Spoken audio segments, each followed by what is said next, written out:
Welcome to Cloud. Hope you're having an amazing one.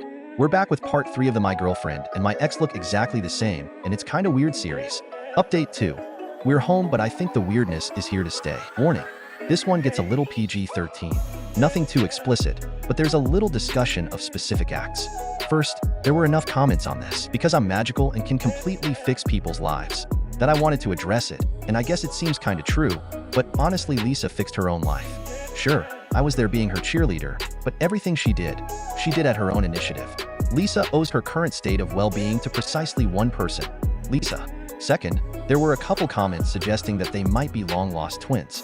I guess that's possible, but while I haven't seen videos of the births or anything, both Lisa and Eric look pretty similar to their own respective sisters and parents, and I've since seen a lot of Lisa's extended family and she fits right in. Plus, Lisa's 2 years younger than Eric. Long-lost non-twin sisters? Also possible, I guess, but it seems unlikely. Both look pretty generic Ashkenazi, if you know what I mean. Imagine a casting call for a Disney show for the role of Jewish mean girl, and they look pretty much exactly like that. I think it's just luck of the draw that they ended up identical. That, or a glitch in the Matrix. Back to the story. When we last left our intrepid heroes 2 weeks ago, Eric and Lisa had become fast friends. Lisa was cyber-stalking her hard, and Lisa had sex with me while pretending to be Eric, insulting herself the entire time. The next day was much the same. A bunch of us went on a hike, Eric and Lisa chatting the whole time while I walked alongside in a continuing state of dissociated shock. I tried to engage with other people, but no one would talk to me. Apparently Eric befriending Lisa didn't stop me from being an evil girlfriend-replacing bastard, which, I guess if you saw it from the outside, was fair. Though, I mean she broke up with me. Come on. The hike covered the whole morning, and then the 3 of us had lunch together. I still barely spoke, though Lisa was able to coax a little bit out of me about how much I liked being back close to the mountains. After that, Lisa and I went back to the room and had Eric sex. Honestly, I think it was the best sex of my life. Lisa even did something that she's told me before she never ever wants to do because of negative associations from her past. Something that requires prep work, so it was clearly premeditated. During that particular act, we had, I bet that stuck-up bitch never lets you do this to her. So that happened. What kind of bothers me, aside from the entire scenario and the deep-seated inferiority complex it probably represents, is that Eric wasn't particularly slutty or adventurous. Don't get me wrong, our sex life was great, and we did experiment a little, but Lisa's bedroom Eric was not someone I had ever encountered in the bedroom with Eric, if you get what I mean. Certainly that particular event was not something we ever discussed, let alone executed. Moving right along, the rest of the day was uneventful. It turned out that Eric had to suddenly change her ticket to leave that afternoon, work stuff. So our last evening was just the 2 of us as all of my friends continued to shun us. We went on a night hike, which was very peaceful. Afterwards, we ended up going back to Lisa's family for another week instead of going right back to Colorado, and I thought that things were back to normal. Lisa didn't talk about Eric. Eric stayed out of our bedroom. In fact, we didn't have sex at all while we were at her parents', and if there was more cyber-stalking, I didn't see it. Lisa was unusually subdued the whole time, which I guess isn't very surprising. She spent more than a little time crying on my shoulder, but things seemed pretty good, and if her family had ever had any negative feelings towards her, they vanished in her miraculous reappearance. But the upshot is that I got to drink the good scotch. I was gifted an expensive watch which I tried very hard not to accept, and we left with the promise of paintings and china to come for our home.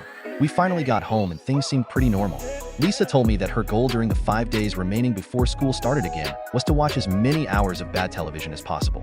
The bedroom resumed, but Eric remained outside. Lisa mentioned Eric a few times while discussing the wedding, but didn't talk about her otherwise. 2 days after getting back, I got a text from Eric in the middle of the night, which I have copy plus pasted below. I feel a little skeevy doing it, but it seemed better than trying to convey the content in prose.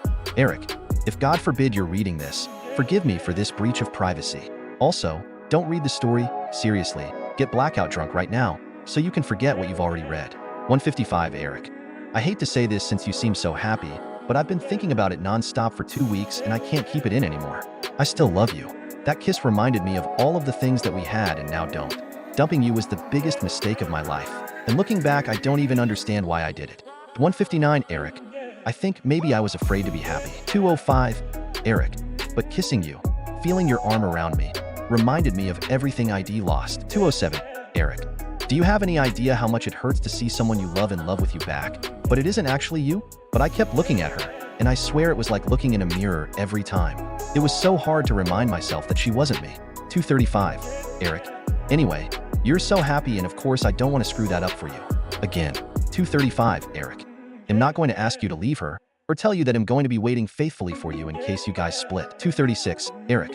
Though if you did split and I was in a relationship, and you told me you wanted to try again, I'd probably leave him to try. 239, Eric. God, I can't believe I said that. 240, Eric. But I just needed to let you know. I saw it the next morning first thing, but what was I supposed to do with that? Obviously, I wasn't going to respond, though I found myself strangely reluctant to block her. I ultimately did. I spent hours trying to figure out if I should tell Lisa, since I'd blocked, and so it was a non-event.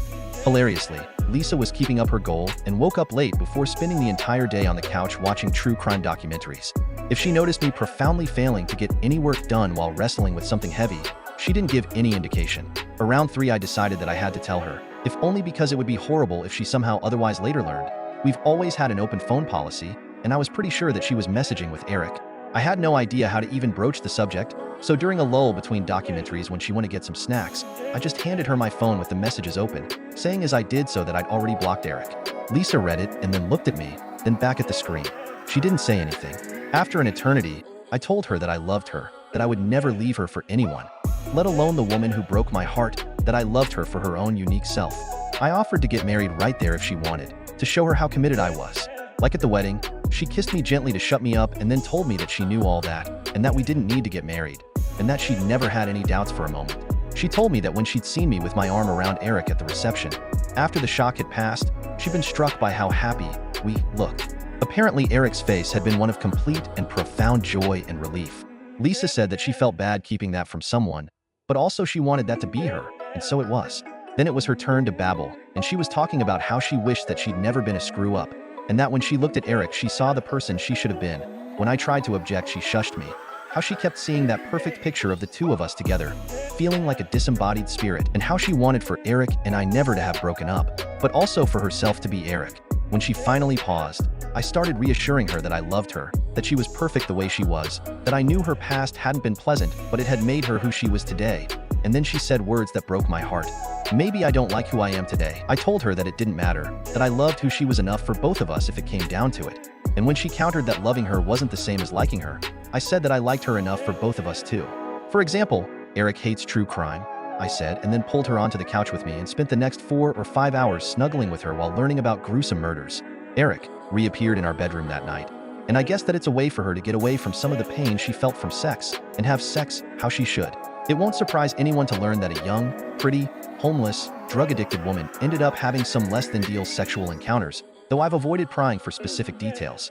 Also, Eric loves oral sex, both ways, while Lisa otherwise has some sort of issue with it, also both ways. Entertainingly, real Eric did love that. Anyway, the next morning Lisa unblocked Eric from my phone and helped me compose the following message. 909 me. I'm sorry for taking so long to respond to this. As you can imagine, it was a lot to take in. I'm incredibly flattered, but I really don't want you to be stuck on me. I understand that there's some things you aren't happy about with your life, but focus on how great your life is. You have a loving family, you have a great career, you're brilliant in every sense, you're young and beautiful.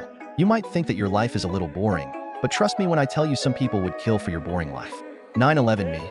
And if I may be so presumptuous, breaking up with me wasn't the source of all of your problems, and getting back with me wouldn't be the solution.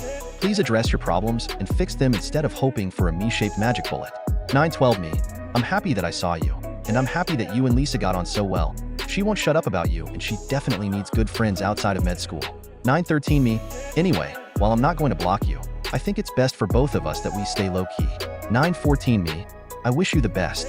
Eric's response was a thumbs-up emoji 13 hours later, though Lisa said that the two of them had an incredibly long and complex discussion in the interim. She offered to show it to me, but I declined. To be honest, I really couldn't care less. All things being equal, I'm Eric'd out. None of my family or Colorado friends believed me about what happened until wedding photos came out.